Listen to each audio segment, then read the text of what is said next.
Screen aku udah kelihatan belum ya? Udah, Kak. Nah, Kak. Perkenalan dulu. Assalamualaikum warahmatullahi wabarakatuh. Selamat malam semuanya. Kenalin, nama aku Dewinta Srikandi Utami, bisa dipanggil Dewinta. Dan aku adalah salah satu mahasiswi di Vokasi Akuntansi Universitas Indonesia tahun 2021. Jadi aku masih semester 1 dan baru mulai kuliah di tahun ini. Dan ini adalah kelas kedua aku. Yang kelas pertama kemarin aku ngajar tentang peran pelaku ekonomi. Kalau kalian belum nonton, boleh nonton di YouTube-nya Bersinar. Terus juga, kalau kalian, if you wanna know me more, kalian bisa reach out aku through my Instagram di @devintasr ataupun Twitter aku di @bascoffee. Kita langsung mulai aja.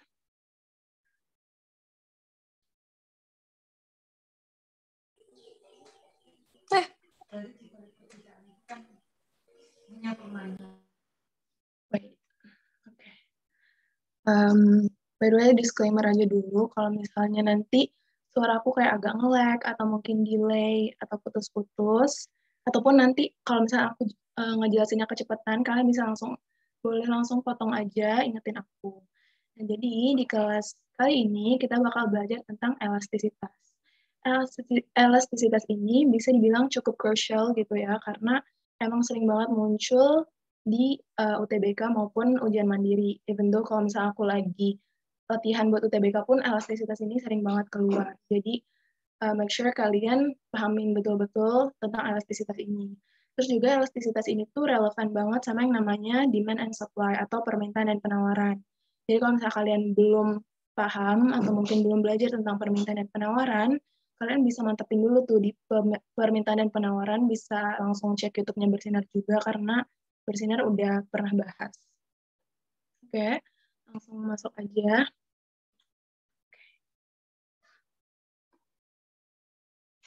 Jadi, kita mulai dari pengertian elastisitas. Sebenarnya, elastisitas itu apa sih? Jadi, elastisitas itu di mana kita mengukur tingkat kepekaan perubahan harga yang diminta atau yang ditawarkan akibat harga yang berubah. Maksudnya gimana ya?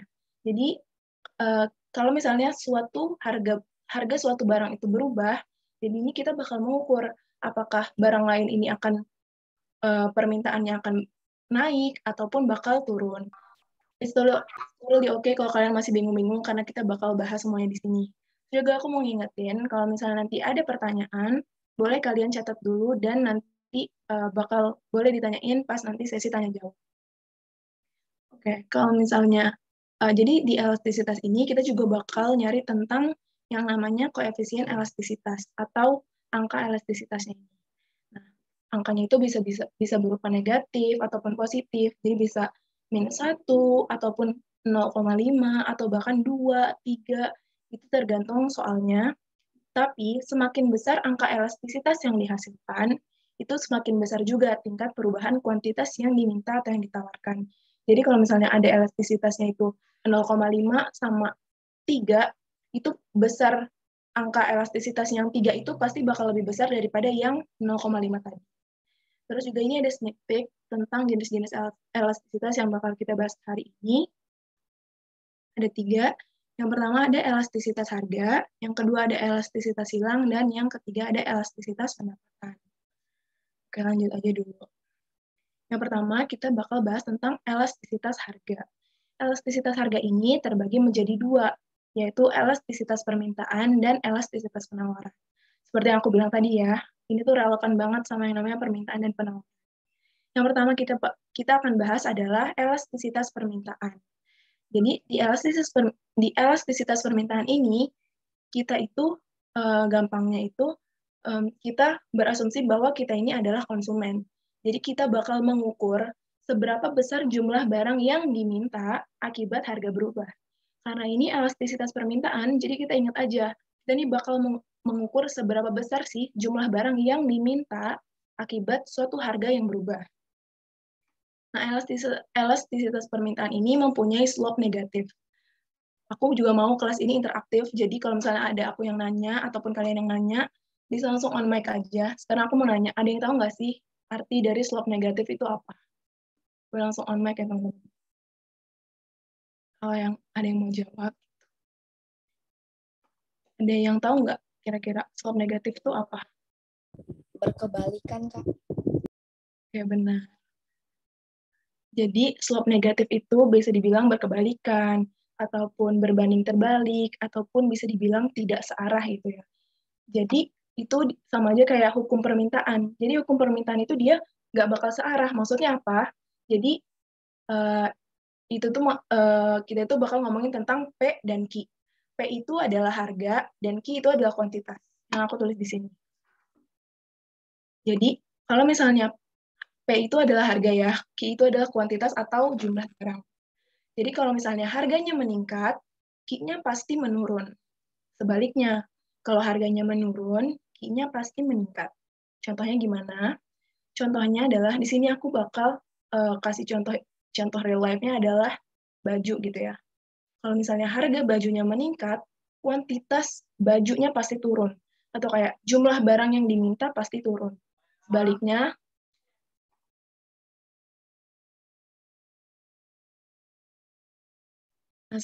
kalau misalnya harga bajunya menurun, kuantitas bajunya pasti meningkat. Jadi kalau misalnya kita sebagai konsumen, kita harga bajunya ini lagi mahal gitu ya, pasti kita mikir harga baju lagi mahal, kita nggak usah beli gitu. Nah sebaliknya, kalau misalnya harga bajunya lagi menurun atau harga bajunya lagi murah, kita sebagai konsumen pasti beli baju yuk, harga baju lagi murah nih, gitu. Pasti kayak gitu. Itu untuk elastisitas permintaan. Yang kedua, ada elastisitas penawaran. Nah, elastisitas penawarannya ini di mana kita mengukur seberapa besar jumlah barang yang ditawarkan akibat harga yang berubah. Sebenarnya basically ini sama aja kayak permintaan, tapi bedanya kalau permintaan itu jumlah barang yang diminta, kalau penawaran itu jumlah barang yang ditawarkan. Kalau tadi permintaan kita berasumsinya itu adalah kita sebagai konsumen di penawaran ini, karena ini kita bakal ngomongin tentang jumlah barang yang ditawarkan, di sini kita ingatnya aja kita itu sebagai produsen. Kita sebagai penjual barang atau jasa. Kita sebagai yang memproduksi gitu ya. Elastisitas penawaran ini mempunyai slope yang positif. Kalau yang negatif tadi itu adalah berbanding terbalik. Jadi dia nggak searah. Kalau slope positif ini dia searah. Nih, kalau misalnya P-nya ini kan harga, Q ini adalah kuantitas atau jumlah barang. Kalau misalnya harganya meningkat, kuantitas yang ditawarkan juga pasti meningkat. Sebaliknya, kalau harganya menurun, kuantitas yang ditawarkan juga pasti menurun. Contohnya, ini kayak aku yang tulis di bawah ini, aku masih sama kasih contohnya adalah baju. Kita sebagai produsen ya, harga baju meningkat, kuantitas baju yang ditawarkan juga pasti meningkat. Baliknya, kalau misalnya harga bajunya menurun, kuantitas baju yang ditawarkan juga pasti menurun. Karena dia penawaran, jadi dia kalau misalnya satunya meningkat, satunya pasti meningkat juga. Kalau satunya menurun, satunya juga pasti menurun. Contohnya, kita sebagai produsen, kita mau ngejual harga, mau ngejual baju dengan harga yang misalnya lagi mahal. Kalau misalnya kita mau ngejual harga dengan yang lebih mahal, pasti kan kita kalau harganya lebih tinggi, kita dapat keuntungan atau kita dapat laba yang jadi lebih besar. Sebagai produsen kita mau dong punya untung yang lebih besar, makanya itu kuantitas baju yang ditawarkan juga pasti kita pengen banyakin gini. Terus juga sama aja kayak harga baju. Kalau harga baju lagi murah, kita pasti nggak mau dong kalau misalnya harga baju murah, kita pengen banyak-banyakin jual baju. Enggak, pasti kita pengen jangan jual baju banyak-banyak deh. Ntar kalau misalnya orang banyak yang beli, nanti kita yang ada malah jadi rugi. Itu untuk elastisitas permintaan dan penawaran.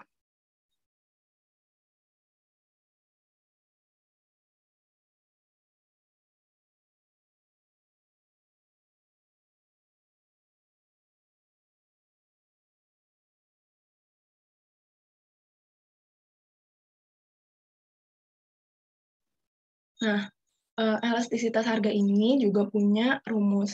Di sini kan aku nulis rumus elastisitas permintaan, tapi sebenarnya ini tuh rumusnya sama aja, yang permintaan maupun penawaran. Jadi elastisitas ini bisa berupa rumusnya itu ada dua gitu ya umumnya. Jadi yang pertama, kalau soalnya kayak gini, dia biasanya pakai rumus yang ini. Rumusnya gimana? Delta Q per delta P dikali P1 per Q1. Delta ini maksudnya apa? Delta ini maksudnya perubahan. Kalau misalnya delta Q artinya perubahan jumlah barangnya. Jadi biasanya Q2 dikurang Q1. Jadi kayak kita bakal ngitung selisihnya. Sama, kalau delta P juga sama. Delta P itu kan perubahan harga barang. Berarti kita bakal nyari selisihnya. Jadi caranya itu P2 dikurangin P1. Dikali P1 per Q1. Atau kalau misalnya soalnya itu dalam berupa persenan, kita bisa pakai rumus yang ini. Ini jauh lebih mudah sih sebenarnya, yaitu persentase delta Q per persentase delta P. Nah, di sini aku ada soal, yang di sini ada harga pertama itu 5.000, harga keduanya itu 6.000. Terus kuantitas pertama ada 12 dan kuantitas kedua ada 10.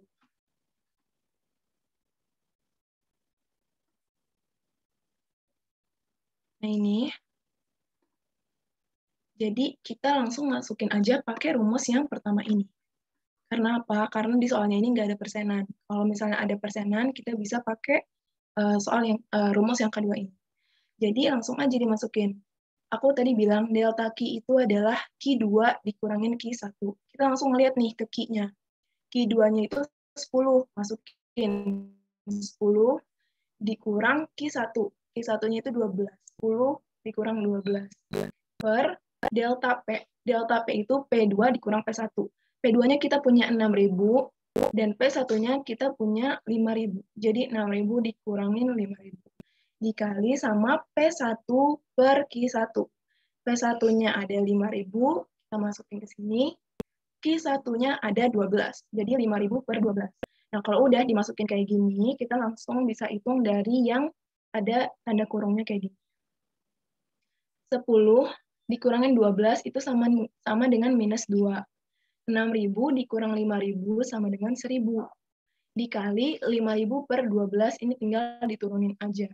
Nah, kalau misalnya kita mau ngitung kayak minus 2 dikali 5.000, itu kan bakal, angkanya tuh bakal gede. Jadi, cara cepatnya adalah kita coret aja nih. Ada 3, ini dicoret, nolnya 3, ini sama ini juga dicoret. Jadi, di sini ada 1, di sini ada 5. Ini kan 2 dan 12 ini kan sama-sama bisa dibagi 2. Jadi kita coret aja. Di sini kita coret jadinya minus 1. Di sini dicoret jadinya 6. Minus 1 dikali 5 sama dengan minus 5. 1 dikali 6 sama dengan 6. Sebenarnya minus 5 per 6 ini adalah koefisien elastisitasnya. Tapi kalau misalnya kita mau lebih tahu sebenarnya ini tuh barang apa sih, kita tuh bisa dengan cara didesimalin. Kalau didesimalin, hasil dari min 5 per 6 itu sama dengan minus 0,83. Tapi sekarang aku mau jelasin kalau misalnya di elastisitas itu berlaku nilai mutlak, jadi nggak ada negatif. Nah, negatifnya ini tuh bisa dihilangkan atau bisa diabaikan. Jadi negatifnya ini hanya menunjukkan bahwa dia ini adalah elastisitas permintaan. Gitu. Jadi koefisien dari soal ini adalah 0,83. Kenapa minusnya ini disebut dengan elastisitas permintaan? Sama kayak yang tadi, di sini aku udah bilang bahwa elastisitas ini slope-nya negatif. Jadi hasilnya, kalau hasilnya dia punya minus, itu menandakan bahwa dia itu adalah elastisitas permintaan. Berarti barang ini merupakan barang yang memiliki elastisitas permintaan. Oke, sampai saat ini ada yang mau ditanya dulu nggak? Boleh langsung on mic aja.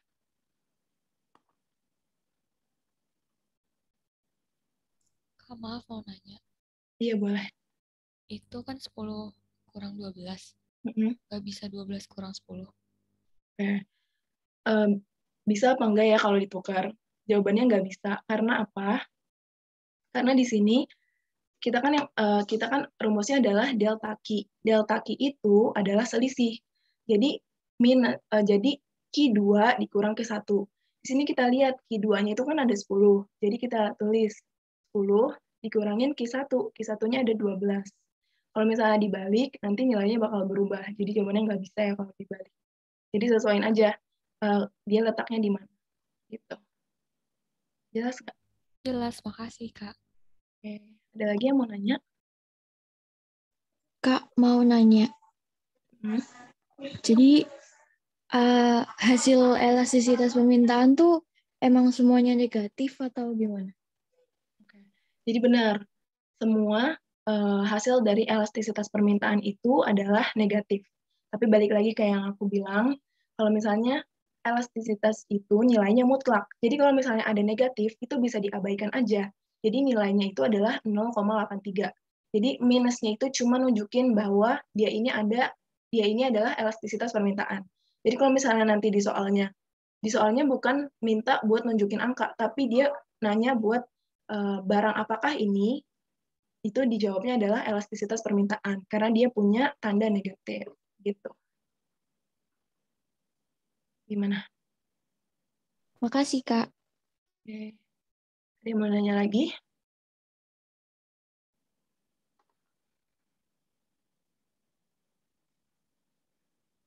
Oke, ini ada yang tanya. Yang elastisitas harga penawaran, kok bisa harganya naik, tapi kuantitasnya naik? Oke. Aku jelasin lagi. Di sini, elastisitas penawaran itu mempunyai slope positif. Artinya apa? Artinya dia itu searah. Kalau misalnya harganya meningkat, kuantitas barang yang ditawarkan juga meningkat. Kok bisa ya harganya mahal tapi malah dibanyakin gitu? Karena apa? Karena elastisitas penawaran itu kita berasumsi diri kita ini adalah produsen. Di sini aku punya contoh ya yang di bawah itu.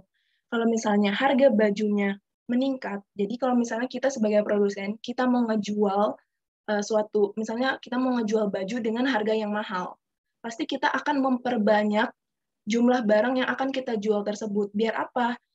Kalau misalnya harganya mahal, kita pasti bakal dapat laba atau untung yang lebih besar. Oke? Kalau misalnya uh, baju yang dijual itu harganya murah, tapi kita malah banyak memproduksinya, orang-orang pasti bakal beli dengan harga yang murah. Kalau dengan harga yang murah ini, kita dapat untungnya itu cuma sedikit. Sedangkan kalau kita jual dengan harga baju yang mahal, kita pasti dapat untung atau dapat laba yang jauh lebih besar daripada kita menjual bajunya itu dengan harga yang murah. Gitu. Oke, sebelum lanjut ke materi selanjutnya, ada yang mau ditanyain lagi nggak?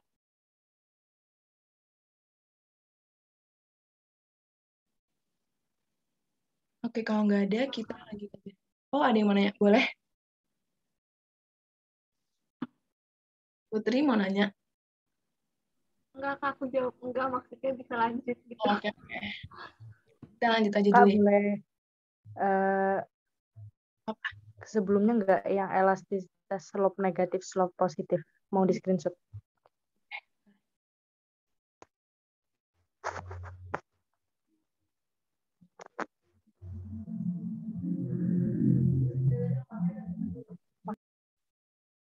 Udah?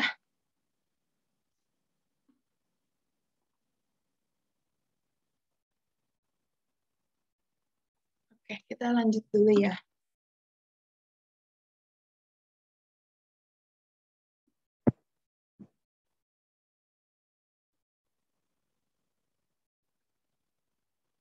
Oke, selanjutnya kita bakal bahas tentang koefisien elastisitas.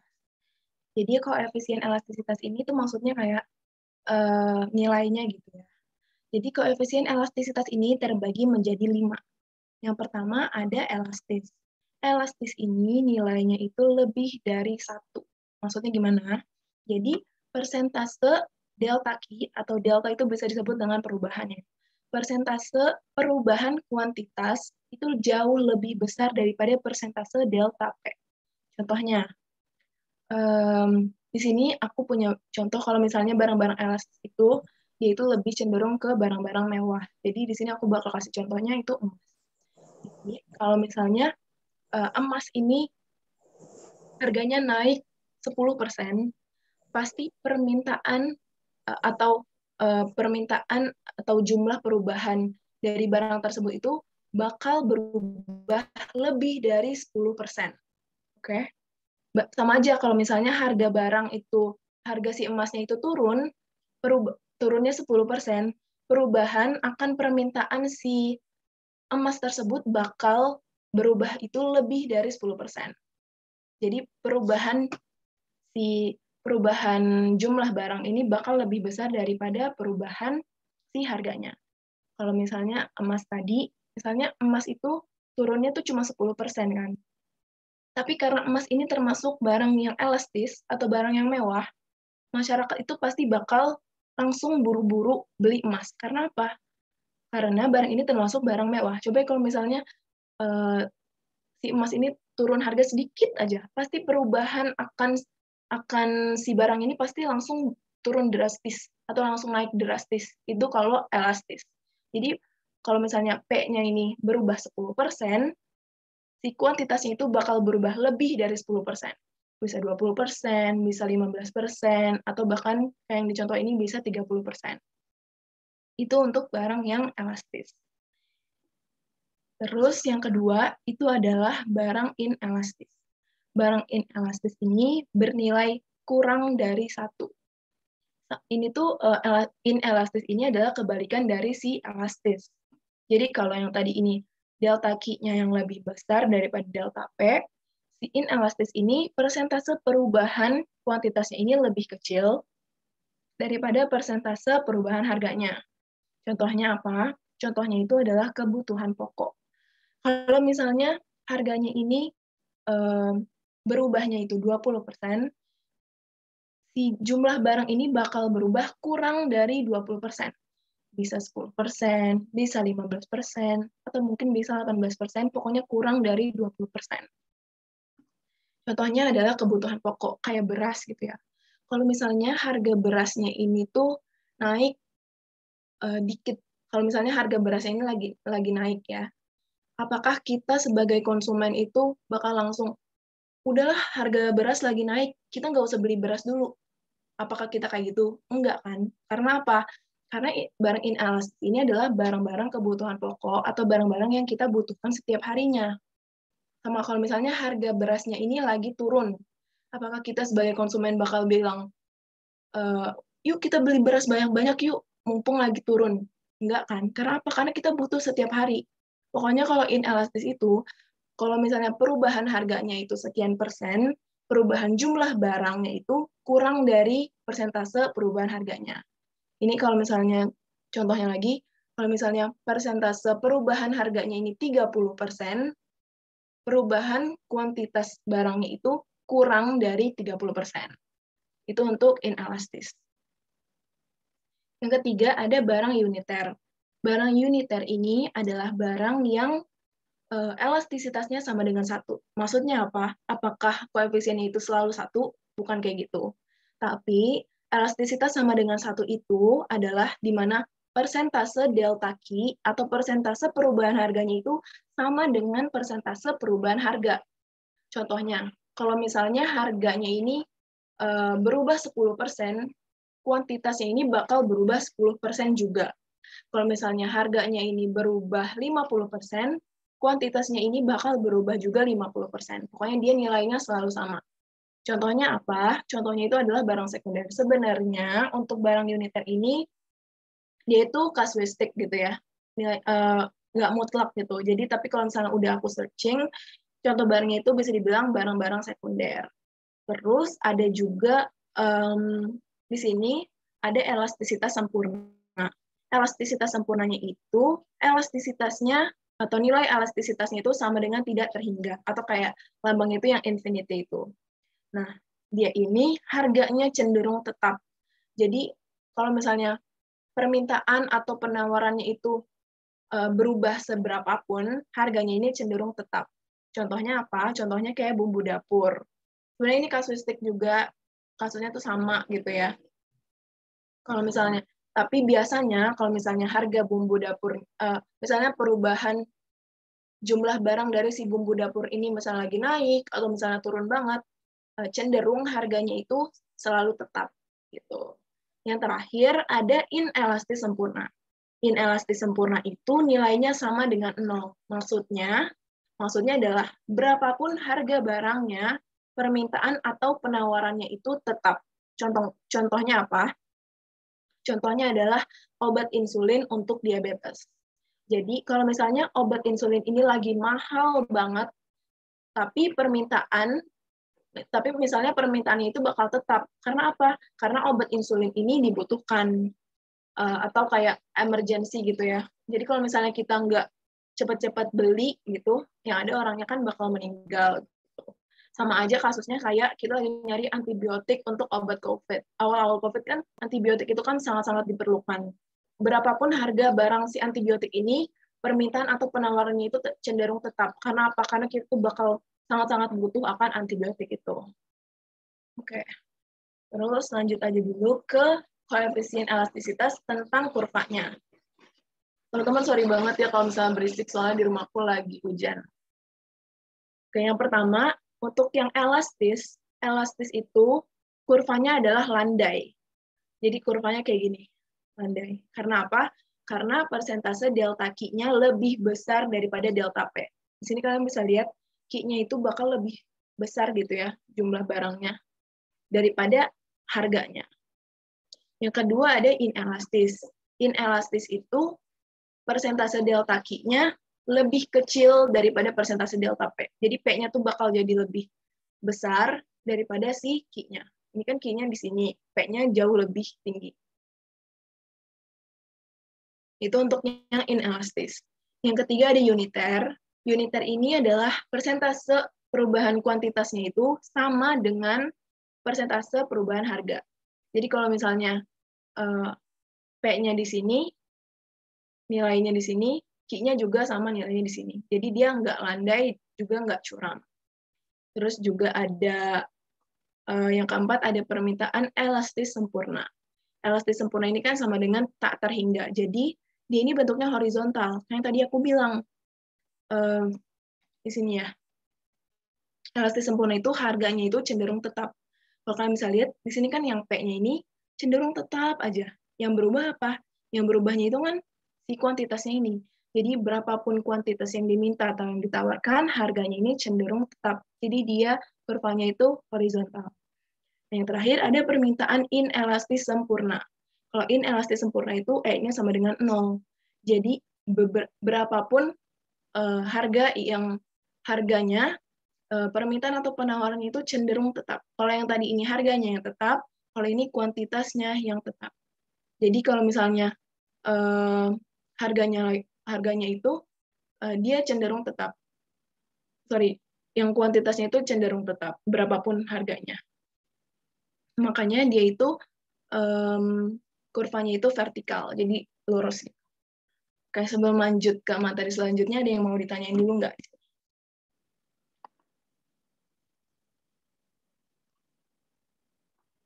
Boleh langsung on mic aja. Kak, aku mau nanya deh, Kak. Iya, boleh. Masih kurang paham sama yang inelastis. Kenapa kuantitinya lebih kecil daripada harganya? Kita lihat lagi ya. Ini ya, inelastis. Aku ulang lagi, inelastis itu nilainya kurang dari 1. Jadi, persentase perubahan kuantitasnya itu lebih kecil daripada persentase perubahan harga. Jadi, maksudnya gimana? Nih, contohnya itu kayak tadi aku bilang, misalnya beras ya. Berasnya ini, misalnya harganya, misalnya berubah harganya itu 20% si berasnya ini. Apakah kita sebagai konsumen, kalau misalnya harga beras lagi naik, kita bakal bilang, gak usah beli beras dulu deh, harganya lagi mahal. Enggak kan? Karena apa? Karena kalau misalnya harganya pun lagi mahal, kita tuh bakal tetap beli. Iya sih, berubah, tapi berubahnya tuh tipis-tipis banget. Kadang mungkin kalau di sini 10%, mungkin perubahan kuantitasnya itu kadang 2%, kadang 5%. Jadi walaupun harganya berubah atau harganya naik, kita tuh pasti bakal tetap beli. Contohnya lain deh, telur gitu ya. Kalau misalnya harga telur lagi naik dari 24 ke 26 gitu, apakah kita bakal stok beli telur? Enggak, karena apa? Karena itu adalah kebutuhan pokok, kebutuhan yang sehari-hari bakal kita butuhin terus. Gitu. Sama kalau misalnya beras tadi turun 20%. Pasti perubahan jumlahnya itu nggak lebih dari 20%. Gitu. Jadi apakah kalau misalnya si harga beras tadi lagi murah banget, misalnya harga berasnya itu berubah dikit gitu ya, murah, jadi lebih murah sedikit. Apa kita langsung kayak, yuk kita langsung beli berasnya banyak-banyak karena lagi murah? Enggak kan? Karena apa? Karena itu adalah kebutuhan pokok, kebutuhan yang sehari-hari bakal kita pakai gitu. Jadi kalau misalnya harganya ini berubah 20%, atau mungkin ya, harganya ini berubah 10%, pasti perubahan akan jumlah barangnya itu nggak bakal lebih dari 10%. Gitu. Ngerti nggak? Kalau misalkan kebutuhan pokok harusnya nggak berubah nggak sih Kak? Gimana sih? Maksudnya di pikiran aku tuh kalau misalkan berasnya naik kan tetap ada orang yang beli. Berarti harusnya sama aja nggak sih? Oke. Sebenarnya iya ya, kalau di real life kita bakal mikir kayak nggak bakal berubah sih. Pasti bakal tetap banyak orang yang beli. Iya emang. Tapi pasti bakal berubah. Pasti banget bakal berubah walaupun cuma sedikit. Kayak tadi aku bilang, di sini di contohnya mungkin aku tulis 10%. Tapi mungkin perubahannya itu mungkin kayak 1%, mungkin 2%. Jadi sedikit banget berubah. Sedikit banget. Kalau misalnya, even if dia berubahnya itu, misalnya ini 20%, mungkin perubahan akan si berasnya ini tuh, perubahan jumlah barang ini tuh mungkin cuma 2%. Karena apa? Karena kita butuh. Benar kata kamu, kalau tadi orang bakal tetap beli, iya benar. Karena apa? Karena itu kan barang yang kita butuhin sehari-hari. Tapi pasti bakal berubah walaupun sedikit. Makanya dia persentase perubahan jumlah barang itu nggak bakal lebih besar daripada persentase harga. Gitu. Oke Kak, berarti istilahnya kayak gini ya, ada aja orang yang bakalan lebih mikir lagi kalau mau beli beras gitu ya Kak? Iya, benar banget. Oke. Makasih Kak. Oke. Ada yang mau nanya lagi?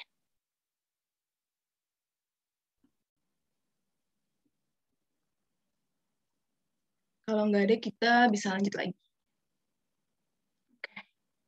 Nah, selanjutnya di sini ada elastisitas silang. Sebenarnya kalau elastisitas itu mirip-mirip aja sih kayak elastisitas harga tadi, tapi kalau elastisitas harga tadi kan kita ngebandinginnya kan misalnya jumlah barang baju sama kuantitas baju. Tapi kalau di elastisitas ini adalah membahas dua jenis barang yang berbeda. Jadi mengukur persentase perubahan kuantitas atau persentase delta Q akibat perubahan harga atau persentase delta P tapi barang lain. Jadi kita bakal tahu nih, kalau misalnya barang ini berubah, kuantitas akan barang ini akan barang lain itu bakal berubah juga apa enggak ya? Gitu. Jadi kita ini bakal membahas tentang dua jenis barang yang berbeda. Elastisitas silang ini dibagi menjadi dua. Yang pertama ada barang substitusi atau barang yang saling menggantikan. Di sini aku punya contohnya itu kopi sama teh. Kalian ada yang tahu nggak contoh-contoh lain dari barang substitusi? Pensil, pulpen, Kak. Oke, benar. Terus ada lagi?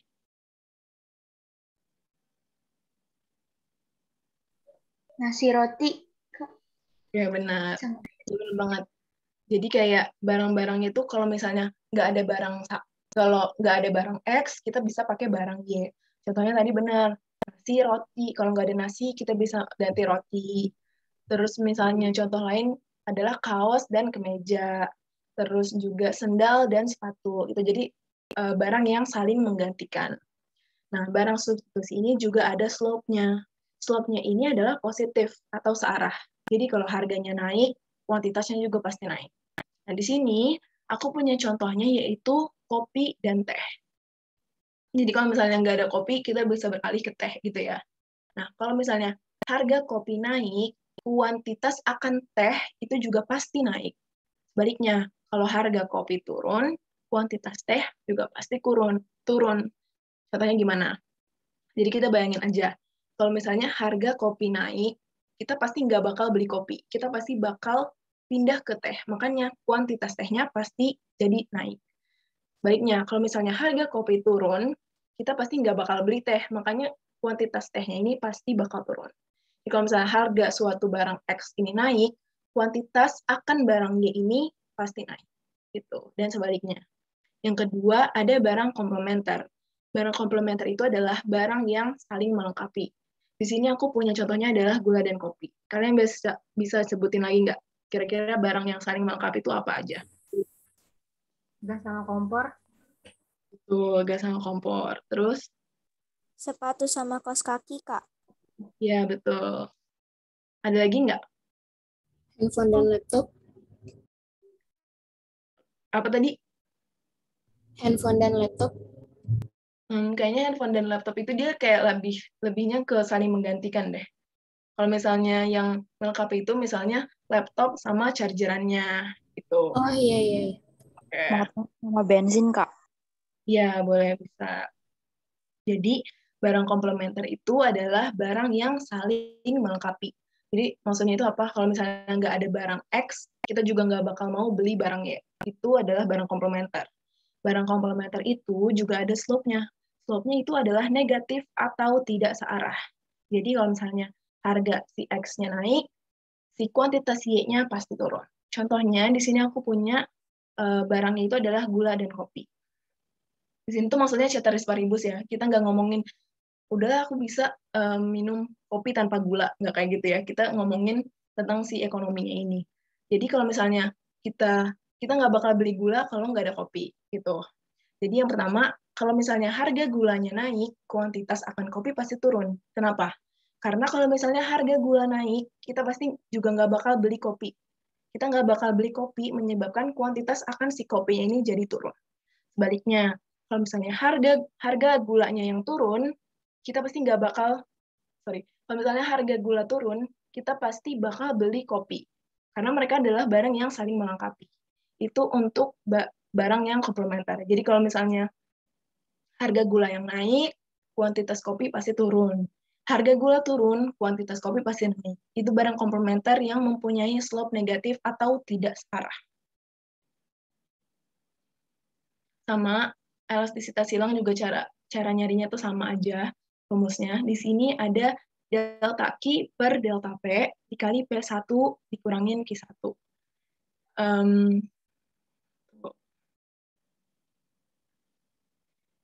Oke, di sini aku punya soalnya. Nah, di sini yang tadi aku bilang, coba aku udah nulis ini, kalian ada yang mau jelasin nggak? Aku mau, Kak, coba. Oke, boleh.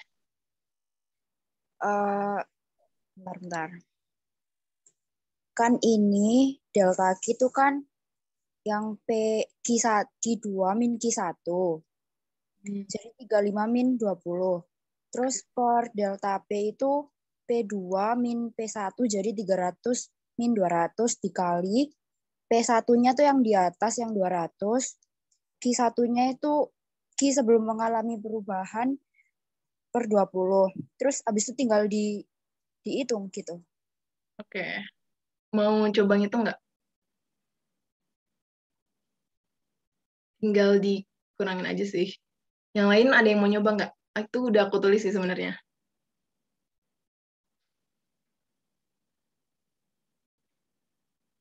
Oke, kalau nggak ada, di sini aku jelasin ya. Di sini tadi benar banget, 35 dikurang 20. Karena apa? Q2-nya 35 dikurangin 20. Per delta P. P2-nya ini 300 dikurangin 200. Dikali P1 per Q1. P1-nya kita punya 200, Q1-nya kita punya 20. Langsung dijumlahin aja yang ada di dalam kurung. Jadi 35 dikurang 20 itu hasilnya 15. 300 dikurang 200 itu hasilnya 100. Dikali 200 per 20 ini diturunkan aja. Sama kayak tadi nilainya jangan langsung dikaliin, bisa kalau ada nolnya yang kosong, kalau ada 0 itu bisa dicoret. Di sini kita coret, di sini 1, nolnya dicoret, di sini 2. Ini bisa disederhanain juga. Ini 3 dicoret, ini jadi 4. 3 dikali 2 sama dengan 6 per di sini 1 dikali 4 sama dengan 4. 6 per 4 itu bisa disederhanain, jadi 3 per 2. 3 per 2 ini sebenarnya itu adalah nilai elastisitasnya. Tapi lebih gampang lagi kalau kita mau tahu sebenarnya itu barang apa. Nah ini kita bisa desimalin.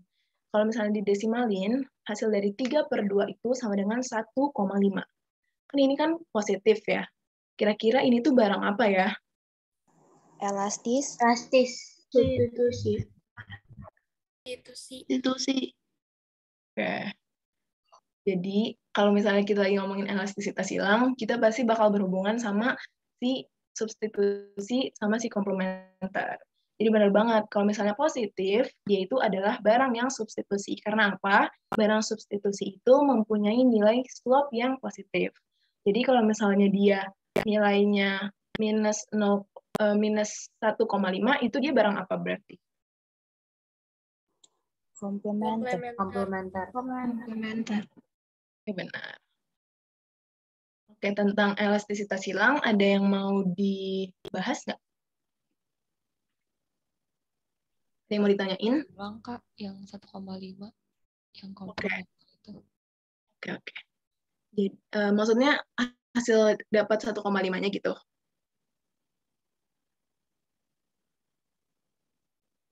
Oke. Jadi, kenapa bisa dapat 1,5 di sini ya? Kita bisa lihat, ini tuh disederhanain aja dulu. Kalau misalnya ada nolnya kayak gini, kita bisa langsung coret nolnya. 0, 2 dicoret, kan sisa 2. Nolnya dicoret, ini sisa 1. Berarti di sini kan ada 15, ada 20. Itu juga bisa disederhanain. Yaitu 15 dibagi 5 sama dengan 3, berarti ini dicoret sama dengan 3, ini dicoret 5 juga. Dicoret dibagi 5 juga sama dengan 4. Nah, di sini ada 3, di sini ada 2, di sini ada 1, dan di sini ada 4.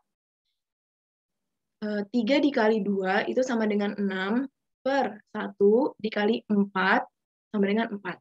Jadi hasilnya adalah 6 per 4. Karena 6 per 4 ini bisa dibagi 2, untuk menyederhanakannya lagi, kita tinggal bagi 2 aja. 6 dibagi 2 sama dengan 3, 4 dibagi 2 sama dengan 2. Dapat hasilnya 3 per 2. 3 per 2 ini kalau didesimalin, itu bakal dapat 1,5. 1,5 ini kan dia nggak ada tanda negatifnya. Berarti dia adalah nilai yang positif. Karena dia punya nilai yang positif, artinya dia adalah barang substitusi. Karena apa? Barang substitusi ini adalah barang yang mempunyai slope positif. Gitu. Gimana? Udah jelas belum? Udah, Kak. Makasih. Oke. Ada yang nanya, ceteris paribus itu apa?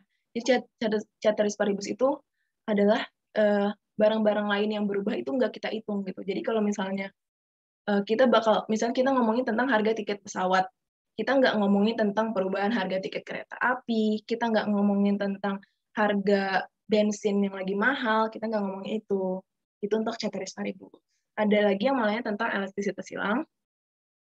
Sebelum lanjut ke materi selanjutnya. Kak, maaf, tadi 6 sama 4-nya dari mana? Oke, 6 sama 4-nya itu, ini, aku coba ini ya, annotate. Oke, di sini, ini kan 15 per 100 dikali 200 per 20. Karena ini ada 0, ada 0 ya, dua-duanya. Ini bisa dicoret. Ini dicoret, jadinya kan tinggal 2 nih. Tinggal 2 ya. Ini juga dicoret, jadinya tinggal 1. Oke. Ini by the way, coretan aku kelihatan nggak? Kelihatan, Kak. Kelihatan, Kak. Nah, di sini ada 15 sama 20.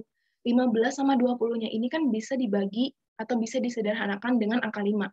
Jadi 15 dibagi 5 itu kan bisa dicoret jadi 3. 20 ini bisa dicoret jadi 4. Sorry. Oke. Nah, ini tinggal kita kaliin aja. 3 dikali 2 sama dengan 6. Nah, sini 1 dikali 4 sama dengan 4. Nah, karena 6 per 4 ini bukan hasil yang paling kecil, jadi kita bisa bagi 2. Nah, 6 dibagi 2 ini sama dengan 3, dan 4 juga bisa dibagi 2, sama dengan 2. Oke? Nah, 3 dibagi 2 ini, kalau didesimalin, hasilnya adalah 1,5. Jadi nilai dari dapat nilai elastisitasnya adalah 1,5. Oke? Itu ya caranya. Langsung dikali juga bisa nggak sih, Kak? 15 kali 200 kan 3.000, 100 kali 20, 2.000, terus tinggal dibagi 1.000 jadi 3 per 2. Iya, benar. Bisa juga kayak gitu. Tapi menurut aku bakal makan waktu kalau misalnya kalian lagi ngerjain soal, panik, itu pasti bakal makan waktu. Karena apa? Karena angkanya itu gede. Tapi kalau misalnya kalian udah terbiasa ngitung dengan angka gede, it's totally okay. Itu terserah kalian aja. Oke? Oke, Kak. Oke. Oke. Kita lanjut lagi ya. Ini adalah materi yang terakhir, yaitu tentang elastisitas pendapatan. Nah, elastisitas permintaan dan penawaran tadi kan kita membahas tentang harga dan kuantitas barang yang sama. Kalau elastisitas itu harga X sama kuantitas barang Y. Nah, kalau pendapatan itu kita bakal mengukur persentase perubahan kuantitas akibat persentase perubahan pendapatan. Jadi, pendapatan itu di sini tuh bisa disimbolin dengan Y ataupun I, itu sama aja. Jadi, kita bakal tahu nih, kalau misalnya gaji kita naik, kira-kira perubahan akan barang ini tuh bakal gimana ya? Itu kita bakal bahas di elastisitas pendapatan. Nah, elastisitas pendapatan ini dibagi menjadi 3. Yang pertama, ada barang superior. Barang superior ini adalah barang yang slope-nya itu positif. Dan dia ini mempunyai nilai elastisitas. Elastisitasnya ini lebih dari 1. Oke. Jadi, karena tadi dia ini positif, jadi kalau misalnya pendapatannya naik, permintaannya juga akan naik. Permintaan akan suatu barangnya itu juga pasti akan naik. Contohnya gimana? Contohnya adalah emas. Kalau barang-barang superior itu bisa dikategorikan dengan barang mahal atau barang mewah. Di sini aku contohin aja emas. Maksudnya gimana? Jadi kalau misalnya pendapatan awal kita ini 1 juta, terus pendapatan kita ini menjadi naik, misalnya naik ke 5 juta. Nah, yang tadinya pendapatan kita 1 juta ini kita nggak bisa beli emas, karena pendapatan kita udah naik menjadi 5 juta, kita jadi bisa beli emas. Makanya permintaan akan si emasnya ini naik. Karena apa? Karena pendapatan kita juga naik. Itu untuk barang superior. Nah, yang kedua ada barang normal. Barang normalnya ini juga punya slope yang positif. Terus sebenarnya barang superior sama barang normal itu adalah barang yang bisa dibilang sama, tapi bedanya ada di nilai elastisitasnya.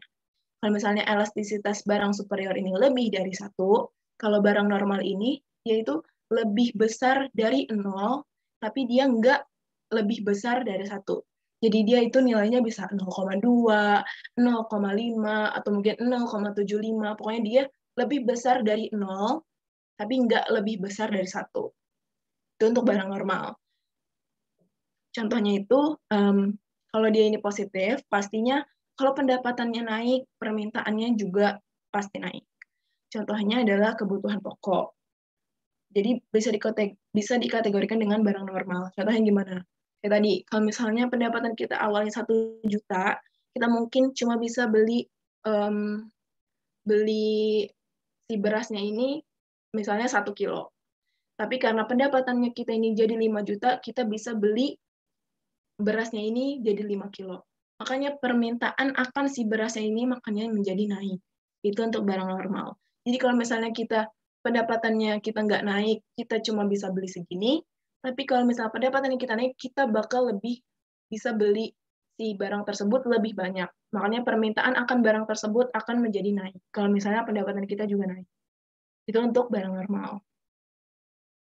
Yang ketiga, ada barang inferior. Barang inferior ini adalah kebalikannya dari barang superior. Jadi dia punya slope yang negatif, atau dia tidak searah. Dan dia mempunyai nilai elastisitas ini kurang dari 0. Jadi dia negatif gitu ya nilainya. Dan dia ini tidak searah. Jadi kalau misalnya pendapatannya naik, permintaan akan barang tersebut menjadi turun. Di sini aku kasih contoh sendal. Jadi sebenarnya barang inferior itu bisa dikatakan adalah barang yang ditinggalkan jika kita beralih ke barang lain. Contohnya misalnya sendal. Misalnya pendapatan kita itu tadi 1 juta. Pada saat pendapatan kita 1 juta, kita ini cuma bisa pakai sendal. Oke? Tapi kalau misalnya pendapatan kita naik menjadi 5 juta, kita nggak bakal mau pakai sendal lagi. Kita bakal beralih ke yang namanya sepatu. Makanya permintaan saat pendapatan kita ini menjadi 5 juta atau pada saat pendapatan kita ini naik, permintaan akan si sendalnya ini menjadi turun. Karena apa? Karena kita beralih ke sepatu. Jadi kalau misalnya kita meninggalkan sendal dan beralih ke sepatu, sendalnya ini bisa dikategorikan dengan sebagai barang inferior. Nah, di sini kalau kalian lihat, aku udah bikin kayak garis biar kalian lebih gampang aja mengkategorikan barang-barangnya. Di sini aku udah punya garis. Kalau kalian mau ngerjain, terus kalian bikin garis ini juga bakal jadi lebih mudah. Jadi, kalian bikin aja dulu garis. Nah, terus di paling kiri itu ada barang inferior. Ingat aja, kalau di yang negatif tuh kiri gitu. Jadi tulis inferior yang mempunyai slope negatif ini di sebelah kiri. Nah, di tengah-tengah ada barang normal. Ingat aja kalau yang tengah-tengah tuh barang normal gitu ya. Dia nggak negatif, dia nggak positif, jadi dia normal. Yang paling kanan ada barang yang superior, barang mewah, barang yang bagus gitu ya. Itu ingat aja, dia punya slope yang positif. Makanya kalian nulisnya di sebelah kanan ini. Nah, di tengah-tengah inferior ini, kalian tulis huruf, angka 0. Nah, di tengah-tengah normal dan superior, kalian tulis angka 1. Ini untuk memudahkan kalian untuk tahu nih, kira-kira barang inferior itu koefisiennya itu berapa. Nah, karena barang inferior ini ada di 0 ke kiri, artinya dia itu nilainya negatif. Misalnya, negatif 2, negatif 1, negatif 0,5, pokoknya yang ada negatif itu inferior. Kalau normal, dia itu nilainya lebih dari 0, tapi nggak lebih dari 1, atau kurang dari 1. Contohnya, 0,2, 0,25, 0,75, pokoknya di antara 0 sampai 1. Nah, superior itu adalah yang lebih dari 1. Misalnya 1,5, 1,8, atau bahkan 2, 2,5, atau bahkan 5 sekalipun. Pokoknya lebih dari 1, itu namanya barang superior. Itu untuk memudahkan kalian. Terus ada juga rumus untuk elastisitas pendapatan. Sebenarnya ini sama aja, tapi bedanya apa? Kalau tadi kita membahas tentang perubahan harga, di sini kita membahas tentang perubahan pendapatan. Rumusnya tetap sama aja, tapi bisa diganti yang bawahnya ini. Kalau tadi kita delta Q per delta P dikali P1 dikali Q1, di sini kita kita ubah si P-nya itu dengan I. Kalau di sini aku lambanginnya I itu adalah pendapatannya ya. Jadi delta Q itu Q2 dikurang Q1 per I2 dikurang I1 dikali I1 per Q1. I itu pendapatan. Nah, di sini tinggal dimasukin aja. Di sini kita punya ada delta Q. Langsung nih kita lihat ke Q-nya. Delta Q itu kan Q2 dikurang Q1. Q2-nya kita punya 30, langsung masukin. Dikurang Q1. Q1-nya ada 25. 30 dikurang 25. Per pendapatan. Pendapatannya itu ada delta I. Delta I-nya itu ada I2-nya 2 juta. Langsung masukin. Dikurangin I1 itu 1 juta. Langsung masukin. Dikali I1. I1-nya ada 1 juta per Q1. Q1-nya ada 25. Langsung masukin aja. Kayak tadi aku bilang lagi, duluin yang di dalam kurung. 30 dikurang 25 sama dengan 5, per 2 juta dikurang 1 juta sama dengan 1 juta. Dikali 1 juta per 25. Nah, kalau kayak gini, kalau tadi ada teman-teman yang bilang, bisa langsung dikaliin, bisa. Nggak usah disederhanain, bisa. Kalau kalian nggak panik dan nggak terburu-buru dalam mengerjakan soal. Tapi buat teman-teman yang nggak kebiasa, boleh disederhanain dulu. Sini aku coba coret-coret lagi. Di sini kita punya 5 per 1 juta dikali 1 juta per 25. Nah, ini karena dia nilainya sama, ini bisa langsung dicoret aja. Dicoret sama yang bawah. Nah, kalau misalnya kalian mau nyoret, ini tuh harus silang gitu ya. Yang kanan atas sama yang kiri bawah. Yang kiri atas sama yang kanan bawah. Nah, karena ini udah habis, karena udah dicoret, kita bisa sederhanain yang 5 ini sama yang 25 ini. Bisa disederhanain dibagi berapa kira-kira? 5. Dibagi 5. Dibagi 5. 5 dibagi 5 habis, jadi 1. 25 dibagi 5 habis, jadi 5. Oke. 1 langsung masukin ke sini, karena ini nilainya udah nggak ada. Ini cuma 5. Jadi 1 per 5.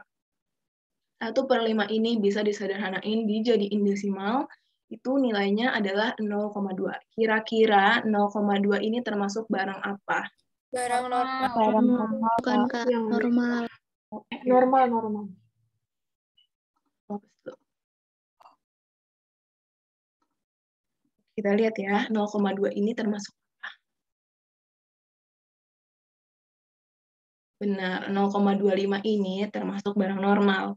Karena apa? Ada yang bisa jelasin nggak? Karena dia nggak kurang dari 0, juga nggak lebih dari 0, Kak. Oke. Jadi, kenapa dia disebut dengan barang normal? Karena tadi ya, aku lihat di sini. Barang normal itu kan nilainya nggak, dia itu lebih besar dari 0, tapi tidak lebih besar dari 1. Jadi nilainya bisa 0,5, 0,75. Makanya yang tadi, dia itu kan kayak depannya 0. Makanya kita bisa kategorikan yang tadi itu dengan barang normal. Oke.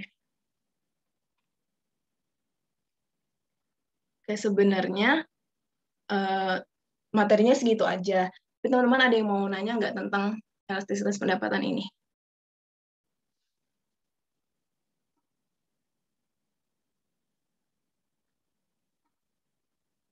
Nggak ada yang mau nanya? Aman. Gimana? Jelas. Oke, jelas.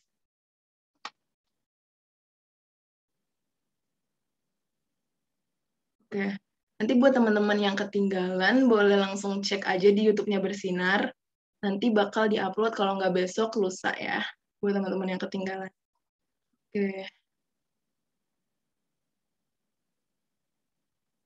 Oke, kalau nggak ada yang mau nanya, sebenarnya kelasnya udah sih itu aja. Nah, jadi kalau kalian, aku mau minta tolong banget jangan leave dulu.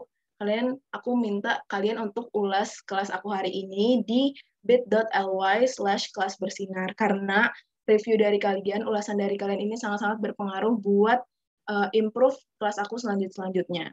Terus juga if you want to, kalian bisa traktirin bersinar di bit.ly/traktirin bersinar.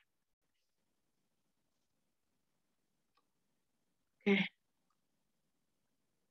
Ya guys, linknya udah ada di chat.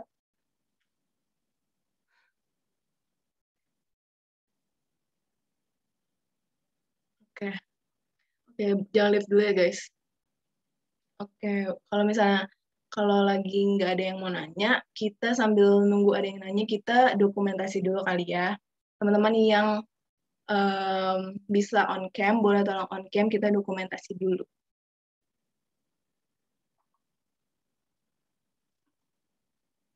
Yuk, siapa tahu tahun depan udah masuk PTN gitu ya. Bisa kayak kenang-kenangan gitu.